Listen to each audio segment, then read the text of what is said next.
لوگو اپنے پروردگار سے ڈرو جس نے تم کو ایک شخص سے پیدا کیا، یعنی اول اس سے اس کا جوڑا بنایا، پھر ان دونوں سے کثرت سے مرد و عورت پیدا کر کے روئے زمین پر پھیلا دیے، اور اللہ سے ڈرو جس کے واسطے سے تم ایک دوسرے سے حقوق کا مطالبہ کرتے ہو، اور قطع رحمی سے بچو، کچھ شک نہیں کہ اللہ تمہیں دیکھ رہا ہے، اور یتیموں کا مال جو تمہاری تحویل میں ہو ان کے حوالے کر دو، اور ان کے پاکیزہ اور عمدہ مال کو اپنے ناقص اور برے مال سے نہ بدلو،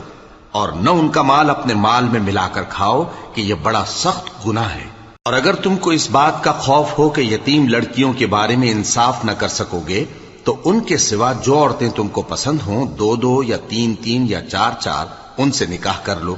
اور اگر اس بات کا اندیشہ ہو کہ کئی عورتوں سے انصاف نہ کر سکو گے تو ایک ہی عورت سے نکاح کرو یا باندی سے تعلق رکھو جس کے تم مالک ہو، اس طرح تم بے انصافی سے بچ